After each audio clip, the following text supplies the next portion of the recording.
അങ്ങനെ കൊമേഴ്ഷ്യൽ സ്ട്രീറ്റിലെ കാഴ്ചകൾക്ക് ശേഷം അവിടുന്ന് കിട്ടിയ ഒരു ഓട്ടോയിൽ ചാടിക്കയറി നേരെ ബ്രിഗേഡ് റോഡിലേക്ക് വെച്ച് പിടിച്ചു. കൊമേഴ്ഷ്യൽ സ്ട്രീറ്റിൽ നിന്ന് വെറും 2-2.5 കിലോമീറ്റർ മാത്രമേ ഉള്ളൂ ബ്രിഗേഡ് റോഡിലേക്ക്. അതുകൊണ്ട് തന്നെ ഓട്ടോ വിളിച്ചാലൊന്നും ആരും വരത്തില്ല. കാരണം 2-2.5 കിലോമീറ്റർ ഈ ട്രാഫിക്കിലൂടെ താണ്ടാൻ എങ്ങനെ പോയാലും 1/4 മണിക്കൂർ എടുക്കും. ഒരുപാട് ഓട്ടോക്കാരോടൊക്കെ ചോദിച്ചു, ആരും വരാൻ കൂട്ടാക്കിയില്ല. അവസാനം ഒരു ഓട്ടോ കിട്ടി. അങ്ങനെ നഗരത്തിൻ്റെ തിരക്കിലകപ്പെട്ട് അമർന്നു ഞെരുങ്ങി ഞങ്ങൾ ഓട്ടോയും പതുക്കെ മുന്നോട്ട് ഇഴഞ്ഞിഴഞ്ഞ് നീങ്ങുകയാണ്. വഴിയരികിൽ വലിയ വലിയ കടകളൊക്കെ കാണാം. നമ്മുടെ ജോയി ആലൂക്കാസും കല്യാണും ഭീമയുടെയൊക്കെ ഷോറൂമുകൾ ഇവിടെ കാണാൻ സാധിക്കും. ഈ ബാംഗ്ലൂരിൻ്റെ നൈറ്റ് ലൈഫ് എന്ന് പറയുന്നത് വളരെ ആക്റ്റീവും കളർഫുള്ളുമാണ്. ഇന്ത്യയിലെ പബ് ക്യാപിറ്റൽ എന്നറിയപ്പെടുന്ന ഈ സിറ്റി ഉണ്ടല്ലോ, രാത്രിയിൽ പുതിയൊരു ഊർജ്ജസ്വലതയിലേക്കാണ് ഉണരുന്നത്. പബ്ബുകളും ക്ലബ്ബുകളും ഒക്കെ തന്നെയാണ് ബാംഗ്ലൂരിൻ്റെ പൾസ് എന്ന് പറയുന്നത്. ഇവിടുത്തെ Indiranagar, Koramangala, MG road, church street തുടങ്ങിയ സ്ഥലങ്ങളെല്ലാം പബ്ബുകളുടെ കേന്ദ്രമാണ് കേട്ടോ. പകൽ സമയത്തിനേക്കാൾ രാത്രിയിലാണ് ഈ നഗരം ആക്റ്റീവ് ആകുന്നത്, കൂടുതൽ സുന്ദരമാകുന്നത്. അങ്ങനെ നമ്മൾ ബ്രിഗേഡ് റോഡ് എത്തിയിരിക്കുകയാണ്. മുകളിലൂടെ മെട്രോ പോകുന്നു. ഈ ഒരു ഏരിയ ഇത്തിരി പോഷ് ഏരിയയാണ് കേട്ടോ. ഇവിടെ കൂടുതലും ഇൻ്റർനാഷണൽ ബ്രാൻഡുകളുടെ ഔട്ട്ലെറ്റുകളാണ് ഉള്ളത്. ഒരു ലക്ഷറി ടച്ച് ഉണ്ട് ഈ MG റോഡിന്. ബാംഗ്ലൂരിൽ ന്യൂ ഇയർ ആഘോഷങ്ങളൊക്കെ നടക്കുന്ന ഒരു പ്രധാന ഏരിയയാണ് നമ്മളിപ്പോൾ നിൽക്കുന്ന ഈ MG റോഡ്. ഒരു ആഘോഷങ്ങളില്ലാഞ്ഞിട്ട് പോലും ഇവിടെ ഇപ്പോൾ ഒരു സെലിബ്രേഷൻ മൂഡാണ്. ലൈറ്റുകളും കടകളും എല്ലാം കൂടി ആകെ മൊത്തം ഒരു ബഹളം. ഞാൻ എപ്പോൾ ബാംഗ്ലൂർ വന്നാലും ഒന്നും വാങ്ങാനും എടുക്കാനും ഒന്നും ഇല്ലെങ്കിലും ചുമ്മാ ഈ ബ്രിഗേഡ് റോഡിലും കൊമേഴ്ഷ്യൽ സ്ട്രീറ്റിലുമൊക്കെ വന്നിട്ടേ പോകാറുള്ളൂ. ചുമ്മാ ഒരു രസം. പണ്ട് ഞങ്ങളിവിടെ പഠിച്ചുകൊണ്ടിരിക്കുമ്പോൾ ന്യൂ ഇയർ സെലിബ്രേഷൻ്റെ ഒക്കെ ഇടയ്ക്ക് പോലീസ് ഇവിടെ ലാത്തി വീശുന്ന ഒരു പരിപാടിയുണ്ട്. ഈ ക്രൗഡൊക്കെ നിയന്ത്രിക്കാൻ പറ്റാതെ വരുമ്പോൾ അന്ന് കാണുന്ന ഊടുവഴികളിലൂടെയൊക്കെ ഓടിയതും ബൈക്കിൻ്റെ പെട്രോൾ തീർന്നിട്ട് നട്ടപ്പാതിരായിക്ക് ഇവിടുന്ന് കോർമംഗല വരെ തെള്ളിയതുമൊക്കെ ഇത്തിരി കയ്പും അതിലേറെ സുഖവുമൊക്കെയുള്ള ഓർമ്മകളാണ്. ഒരുപാട് വർഷങ്ങൾക്ക് ശേഷം ഈ സ്ഥലങ്ങളൊക്കെ വീണ്ടും കാണുമ്പോൾ എനിക്കും പ്രത്യേകിച്ച് മാറ്റങ്ങളൊന്നുമില്ല, ഈ സ്ട്രീറ്റിനും പ്രത്യേകിച്ച് മാറ്റങ്ങളൊന്നുമില്ല. ഇവിടെ എന്നും ആഘോഷരാവുകളാണ്, പ്രത്യേകിച്ച് വീക്കെൻഡുകളിൽ. അങ്ങനെ നമ്മൾ MG റോഡിൻ്റെ സൗന്ദര്യങ്ങളെല്ലാം ആസ്വദിച്ച് ബാംഗ്ലൂരിൻ്റെ ഹൃദയത്തിലൂടെ ജനസാഗരത്തിനിടയിലൂടെ ഒരു ഓളത്തിൽ ഇങ്ങനെ ഒഴുകി നീങ്ങുകയാണ്. നമ്മുടെ നാട്ടിലുള്ള ഏതെങ്കിലും ഒരു മാളിനകത്ത് കയറിക്കഴിഞ്ഞാൽ ഗ്രൗണ്ട് ഫ്ലോറിൽ കാണുന്ന എല്ലാ ബ്രാൻഡഡ് കടകളുടെയും ഔട്ട്ലെറ്റുകൾ ഈ MG റോഡിലുണ്ട്. Puma, Van Heusen, Under Armour, Nike, Jockey, Rare Rabbit, US Polo Association, Levi's, Louis Philippe, Arrow, United Colors of Benetton, Metro, Twin Birds തുടങ്ങി അനവധി ഔട്ട്ലെറ്റുകളുണ്ട് ഇവിടെ. വരിക, വാങ്ങുക, ക്യാഷ് കൊടുക്കുക, പോവുക. പണ്ട് ബ്രിട്ടീഷുകാരുടെ കാലത്ത് സൗത്ത് പരേഡ് എന്നാണ് ഈ MG റോഡ് അറിയപ്പെട്ടിരുന്നത്. കാൽനട യാത്രക്കാരുടെ തിരക്കും കച്ചവടക്കാരുടെ ശബ്ദവും വാഹനങ്ങളുടെ നിലയ്ക്കാത്ത ഒഴുക്കുമൊക്കെ ഉണ്ടല്ലോ, ഈ റോഡിൻ്റെ ഒരു തുടിപ്പാണ്. പിന്നെ നമ്മൾ ബാംഗ്ലൂർ കറങ്ങാൻ ഇറങ്ങുകയാണെങ്കിൽ ഞാൻ ആദ്യം പറഞ്ഞതുപോലെ തന്നെ പബ്ലിക് ട്രാൻസ്പോർട്ട് ഉപയോഗിക്കുന്നതായിരിക്കും ഏറ്റവും ബെറ്റർ. ഇവിടെ ഈ MG റോഡിൽ മെട്രോ സ്റ്റേഷനുണ്ട്. പർപ്പിൾ ലൈനാണെന്ന് തോന്നുന്നു ഇങ്ങോട്ടേക്കുള്ള ലൈന്. അല്ലെങ്കിൽ ഓട്ടോ എടുക്കാം. ഏറ്റവും ബെറ്റർ 2 വീലർ ഉണ്ടെങ്കിൽ അത് തന്നെയാണ്. അങ്ങനെ നടന്ന് ക്ഷീണിച്ച് ഇനി കുറച്ചു നേരം വിശ്രമിക്കാമെന്ന് കരുതി. അങ്ങനെ ഇവിടെ കണ്ട ഒരു ക്ലബിൻ്റെ മുന്നിൽ പതുക്കെ താളം ചവിട്ടി അങ്ങ് നിന്നു കേട്ടോ. ഈ ഒരു ക്യാരക്ടർ ഏതാണെന്നറിയാമോ? ഡിസ്നിയുടെ ഫിക്ഷണൽ ക്യാരക്ടറായ സ്റ്റിച്ച് ആണെന്നാണ് തോന്നുന്നത്. അതുപോലെയൊക്കെ ഇരിക്കുന്നു. ലൈലോ ആൻഡ് സ്റ്റിച്ചിലെ സ്റ്റിച്ച്. ഇവിടെ ഒരു ജസ്റ്റ് ബാംഗ്ലൂർ എന്ന് പറയുന്ന റെസ്റ്റോ ബാറുണ്ട്. അവിടേക്ക് ആളുകളെ ആകർഷിക്കാൻ വേണ്ടിയിട്ടാണ് പാവം പിടിച്ചവൻ പൂവും പിടിച്ച് ഇവിടെ നിന്ന് ആടുന്നത്. ഈ റെസ്റ്റോറൻറ്റും ബാറും കൂടി ഒരുമിച്ചുള്ളതിനെയാണ് റെസ്റ്റോ ബാർ എന്ന് പറയുന്നത്. ചിലപ്പോൾ അതൊരു ക്ലബ്ബായിരിക്കാം, പബ്ബായിരിക്കാം, എന്താണെന്ന് അതിനുള്ളിൽ കയറി നോക്കിയാലേ അറിയത്തുള്ളൂ. ചിലപ്പോൾ DJ കാണും, അല്ലെങ്കിൽ ലൈവ് മ്യൂസിക് ഷോ കാണും, കരോക്കെ കാണും. അപ്പോൾ അങ്ങനെയാണ് അവിടുത്തെ സെറ്റപ്പ്. അറിയാത്തവർക്കായി ജസ്റ്റ് ഒന്ന് പറഞ്ഞു എന്നേ ഉള്ളൂ കേട്ടോ. അതിന് മുന്നിൽ തന്നെ ഇന്ത്യ ചായ് കഫേ ഉണ്ട്. പിന്നെ വേറെ കുറച്ച് ഷോപ്പുകളും കാര്യങ്ങളുമൊക്കെ ഉണ്ട്. എന്തായാലും അതിന് മുന്നിൽ ഞങ്ങൾ 3 പേരും ഒന്ന് തമ്പടിച്ചു. മണിക്കൂർ കുറേ ആയേ നടത്തം തുടങ്ങിയിട്ട്. കൊമേഴ്ഷ്യൽ സ്ട്രീറ്റിലെ പോലെ തന്നെ അത്യാവശ്യം നല്ല തിരക്കാണ് ഇവിടെയും. പോരാത്തതിന് വീക്കെൻഡും കൂടിയാണ്. അങ്ങനെ അവിടെ നിന്ന് ഒരു സെൽഫി വീഡിയോ ഒക്കെ എടുത്തു. നമ്മുടെ സ്റ്റിച്ചൂട്ടനും വീഡിയോയ്ക്ക് ഒപ്പം നല്ല താളത്തിലാടുന്നുണ്ട് കേട്ടോ. ഈ ജസ്റ്റ് BLR ഒരു ഫേമസ് റെസ്റ്റോ ബാറാണ് ഇവിടുത്തെ. രാത്രി ഒരു 12:30 1 മണി വരെയൊക്കെ ഇതെല്ലാം തുറന്നിരിക്കും.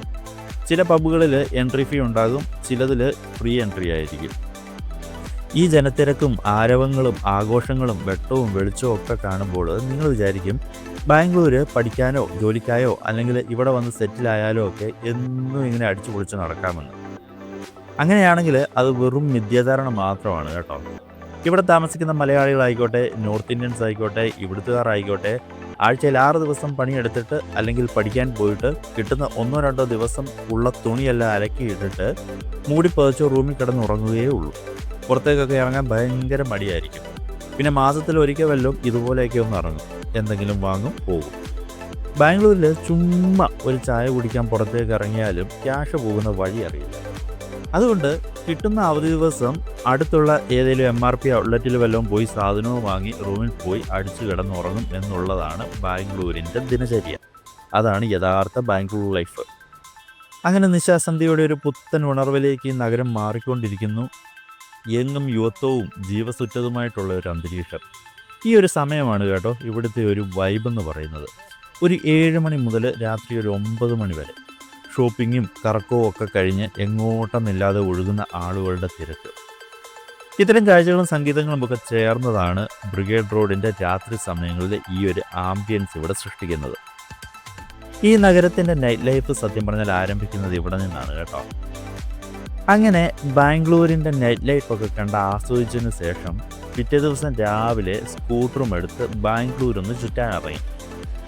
ബാംഗ്ലൂർ വന്നിട്ട് സ്കൂട്ടറിലൊന്ന് ചുറ്റിയടിക്കാതെ പോയാൽ കല്യാണത്തിന് പോയിട്ട് സദ്യ കഴിക്കാതെ വരുന്ന ഒരു ഫീലാണ്. അങ്ങനെ പുതിയൊരു ലോകത്തേക്ക് ഇറങ്ങി ചെല്ലുന്നത് പോലെ മേൽപ്പാലത്തിൻ്റെ തൂണുകൾക്കരികിലൂടെ ഒരു ഇരുചക്ര യാത്ര. തലയ്ക്ക് മുകളിൽ ഇരുമ്പിൻ്റെയും കോൺക്രീറ്റിൻ്റെയും ഒക്കെ ഒരു കൂറ്റൻ മേൽക്കൂര കാണാം. വെയിലിൻ്റെ കാഠിന്യമുണ്ടെങ്കിലും ഒരു ഇളം തണുത്ത കാറ്റ് ചുറ്റും വീശിയടിക്കുന്നതിനാൽ വലിയ ക്ഷീണമൊന്നും തോന്നുന്നില്ല. അപ്പോൾ നമ്മൾ മടിവാളയിൽ നിന്നുമാണ് ഇപ്പോൾ വന്നത്. മടിവാളയിൽ നിന്ന് അകാര വഴി ഇബ്ലൂര് വന്നിട്ട് അവിടുന്ന് മാർത്തഹള്ളി വരെ ഒരു 10-15 കിലോമീറ്റർ ദൂരം ഈ സ്കൂട്ടറിലൊന്ന് കറങ്ങാമെന്നാണ് പ്ലാന്. നമ്മളിപ്പോൾ ഈ പോയിക്കൊണ്ടിരിക്കുന്നത് ബെല്ലന്തൂർ എന്ന് പറയുന്ന സ്ഥലത്തുകൂടിയാണ്. ഇവിടുന്ന് നേരെ മാർത്തഹള്ളിയിലേക്ക്. പണ്ട് മാരുത്ത് എന്ന പേരുള്ള ഒരു യുദ്ധവിമാനം ഇവിടെ തകർന്നു വീണതിനെ തുടർന്നാണ് ഇവിടെ മാരുത്ത് എന്ന പേര് ലഭിച്ചത്. ഹള്ളി എന്ന് വച്ചാൽ കന്നഡയിലെ ഗ്രാമമെന്നാണ് അർത്ഥം. അങ്ങനെ മാരുത്ത് തകർന്നു വീണ ഗ്രാമത്തെ പിന്നീട് മാർത്തഹള്ളി എന്ന് വിളിച്ചു എന്നാണ് പറയപ്പെടുന്നത്.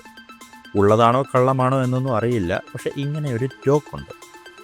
എക്കോസ്പേസും ഗ്ലോബൽ ടെക്നോളജി പാർക്കും പ്രീടെക് പാർക്കും പ്രസ്റ്റീജ് ടെക് പാർക്കും ഒക്കെ ഇവിടെയാണുള്ളത്. ഈ ബാംഗ്ലൂരിൻ്റെ വേറെ ഒരു പ്രത്യേകത ഇത്രയും വലിയ നഗരത്തിൻ്റെ റോഡിന് ഇരുവശവും വലിയ വലിയ മരങ്ങളൊക്കെ ഉണ്ടെന്നുള്ളതാണ്. ഒരുപക്ഷെ അതുകൊണ്ടൊക്കെ ആകാം ഇവിടുത്തെ ഈ കാലാവസ്ഥയ്ക്ക് ഒരു തണുപ്പൊക്കെ ഉള്ളത്. ട്രാഫിക്കൊക്കെ ഒരല്പം കൂടി മെച്ചപ്പെട്ടിട്ടുണ്ട് പണ്ടത്തേതിനേക്കാൾ. നേരത്തെയൊക്കെ ഇവിടുന്ന് മടിവാള വരെ എത്താൻ നല്ലൊരു സമയം എടുക്കുമായിരുന്നെങ്കിൽ ഇപ്പോൾ അത്രയും തിരക്കൊന്നും അനുഭവപ്പെടുന്നില്ല. ഒരുപക്ഷെ പുതിയ റോഡുകളും പുതിയ ഫ്ലൈ ഓവറുകളും മെട്രോ ലൈനുകളും ഒക്കെ വന്നതുകൊണ്ടായിരിക്കാം. അങ്ങനെ ചെറിയൊരു ഡ്രൈവ് കഴിഞ്ഞ് തിരിച്ച് നമ്മുടെ വണ്ടി പാർക്ക് ചെയ്തിരിക്കുന്ന സ്ഥലത്തെത്തി. വണ്ടി അവിടെ തന്നെ ഉണ്ടോ അതോ ആരെങ്കിലും എടുത്തുകൊണ്ട് പോയോ എന്നൊക്കെ ഒന്ന് നോക്കണ്ടേ. വണ്ടി സേഫായിട്ട് അവിടെ തന്നെയുണ്ട്.